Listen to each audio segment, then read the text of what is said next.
Hello everyone, welcome back to another video here on Play on GAA. Today I'm going to be doing a roundup of all the action from the Alliance Football League Division 4, starting with Cavan beating Wexford by 17 points to a goal and 8. It's another victory for Cavan, but again, it's not as kind of comprehensive as you would have thought. I mean, I was expecting Cavan personally to blow teams away in Division 4. Like, they'd be insulted surely that they're even in this division in the first place.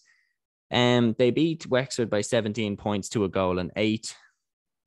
They were 12 points to 3 up at half time. One of the key moves that Mickey Graham did with Cavan was to push right up on Dara Brooks's kickouts. That forced him to go long, and Thomas Gallagher and James Smith were in midfield for Cavan, and they just dominated the midfield battle.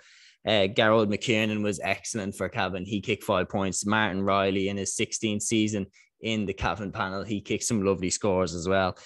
Shout out to John Tubritt as well from Wexford. He hit a brilliant goal. He came off the bench, looked very impressive. For me, he has to start for Wexford. But no, they were never going to beat Cavan. And yeah, Cavan making it back-to-back wins.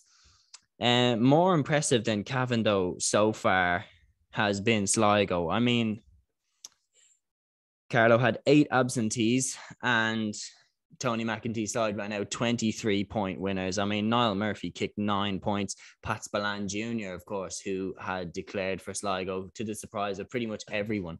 He hit a brace of points when he came on as a second-half sub. As well as that, Luke Toohey kicked 3 points for the side. He's now playing for DCU in the Sigerson Cup. He was obviously rumoured to be going over to the AFL as well to play in Australia. On the other side, Carlow just were not at the races at all. Colm Hulton kicked all of their 5 points. It's a bit of a fall from grace, obviously, from the Carlow Rising days a few years ago when they were beating Kildare, etc. This is an unrecognisable team to the team that was a few years ago. On the other hand, what a result for Leitrim. They went away to Semple Stadium to play against the 2020 Munster Champions and All-Ireland semi-finalists Tipperary, and they win by 2-16 to 2 goals and 8.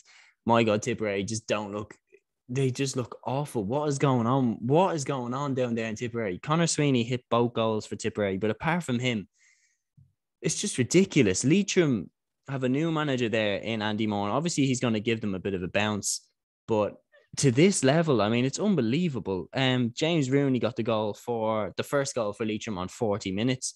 A flurry of points saw them 113 to 6 points clear after 52 minutes. So at that point, it's surreal that Tipperary are even in that situation. Then Sweeney gets his brace of goals. Leitrim showed their composure. They held their nerve, and Tom Pryor, finished out a brilliant team move to get the second goal for Leitrim. Shout out to Keith Burney as well. He hit 8 points. A massive day for Leitrim. Massive signs of improvement there in Leitrim under Andy Moran already. Or is it just the Tipperary are playing absolutely terrible? You tell me. I think it's a bit of both personally. And then in the final game in Division 4, London, 100% record for London. 2 from 2. They beat Waterford at McGovern Park by 112 to 2-8. Killian Butler scored a goal from the penalty. They hit an unanswered 1-2. Waterford came back with goals from Stephen Curry and David Hallahan to get them into a 2-5 to 1-3 lead at half time. The Days extended their advantage to 6 points after the restart. London had a strong wind at their back, and then Chris Farley kicked 7-pointed frees, and his 2 late long-range frees helped clinch a narrow victory for London. That is absolutely unbelievable that a side that hadn't played Gaelic football in 2 years come back and win their first 2 games. Is it just that Carlow and Waterford aren't at the races? You tell me, because Waterford drew with Tipperary, but Tipperary don't look at the races either. Division 4 seems to be very unpredictable, apart from the fact that Cavan look like they're going up.